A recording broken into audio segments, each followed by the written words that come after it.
Hey there, X-Hitters! Guess what? We have another, they just keep coming, super special episode for you guys with, again, my friend Andy Orbeck.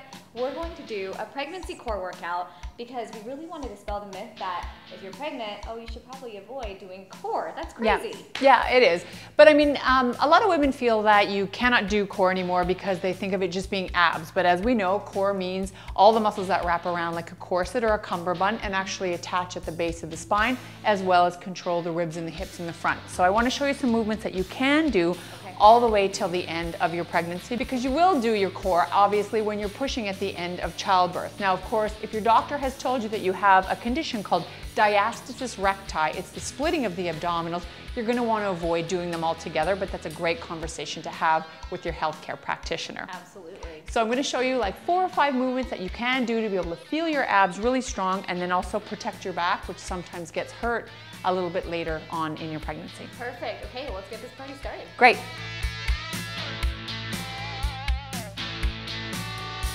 So Kelsey, I want to show you the modifications that you can do for abdominals. We're used to doing crunches, but when you're pregnant, especially after your 2nd and 3rd trimester, you want to stay more upright.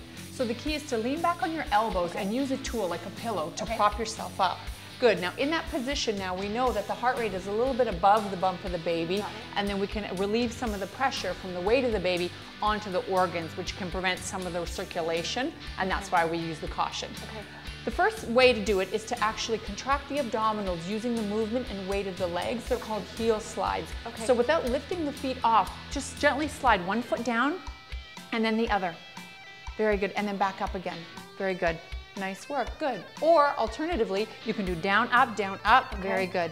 Good. So we're going to do 20 repetitions, and you should be able to start to activate the abdominals through the movement of the legs. Good. If you have lower back problems or you're new to doing core during pregnancy, it's safe to keep under rep counts around 10 because Kelsey would be really strong going in. You want to be able to put your rep counts up. There you go. Nice flow and control. I do feel this.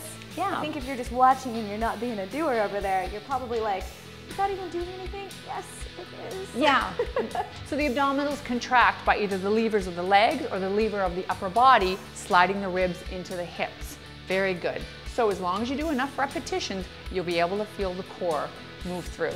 That's good. So we'll do 5 more, 4, changes coming, 3, very good, 2, and 1. Very good. Nicely done. So to be a little more intense and to get a little more adventurous with your core, you're going to want to stack your knees, pull them up into your body. Very good. Now you're going to do alternating feet drops. So one heel touches the ground at a time and then lifts back up. Very good. So instead of the heel slides, you're going to use the weight of your legs to alternate and challenge the core set of strength. Perfect. Very good. So we'll try 20 again. Okay. Good. So even if you're not pregnant and your lower back tends to bother you, this is a great way to transition out of the mundane, stereotypical abdominals. You'll really feel a lot of your core doing the work. I'm feeling it. Good. Now, of course, we know about the Kegel, which is the pelvic floor, meaning that you're kind of holding all the muscles underneath that make a hammock. So it's important to co-contract those muscles as well. They add in the whole entirety of core strength. Good job. Wonderful work. Feeling it. Yeah, and especially when you get a little bit later in your trimesters and the weight of belly is starting to really protrude, it's a good idea just to make sure you breathe and have the necessary support underneath. 4 more from here. Last 3. Good. 2 and 1. So now I'm going to challenge you to do both together. So these are double leg drops. You're going to slowly drop your heel and slowly lift up. Very good. So if you're willing to, let's challenge to do 20 again. Let's do it. Good. Now this one is definitely going to test your strength and how your back is behaving with the opposing levers, the legs, lowering and lifting through your corset.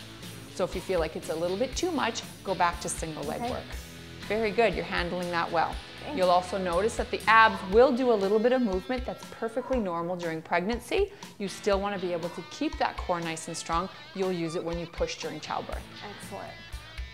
And even for those of you who aren't pregnant, this is awesome. Do it. Yeah, you'll be able to feel it. Yep. So I'm going to do 5 from here, 4. We're going to do a little obliques today too. 3 more. Very good, Kelsey. 2. Yes, last one. So from here, as we know, the obliques are stimulated by doing any kind of spinal rotation. So the key is to slowly lower your knees to one side, control it with your abs, return to center, and slowly control. There's no need to go fast. There's no need to go deep.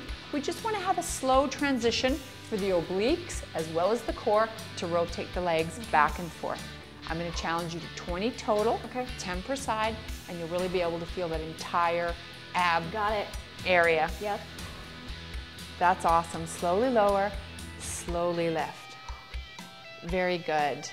Now, of course, the abs literally disappear, but they sit on top, and it's a great way to keep them strong so that once you give birth in your 4th trimester, so to speak, you can start to transition and get your abs nice and strong again.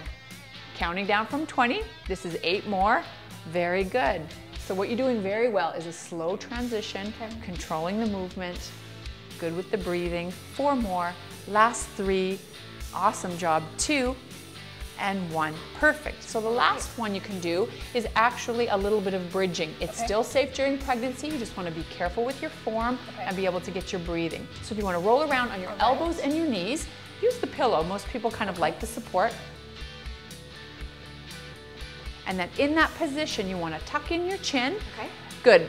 Pike up as high as you can, and then give me a nice breath and lower down. Very good. And then slowly lower and lift all the way up. So of course, if you had belly during the middle or later trimesters, you want to only go down as low as feels safe. Lower down. We're only going to do 10 of these, and then pop back onto our knees, and you're done. Perfect.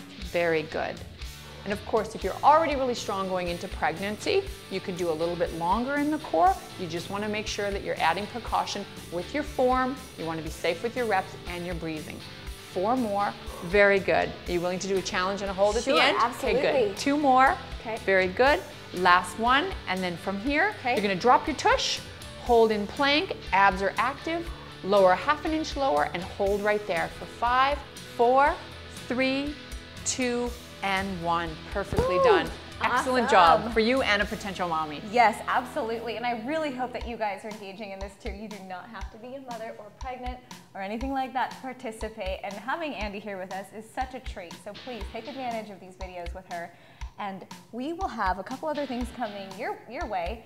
But I want you guys to check her out and visit AndreaOrbeck.com. Okay, so make sure you guys check that out, and those bands that we've been talking about in some of our videos, you can get them there. And also some really neat DVD stuff, so be sure to check it out. Subscribe here on Exit, make sure you leave a comment, let us know what you thought. And you can follow me on Twitter at KelseyLee.com. We'll see you soon.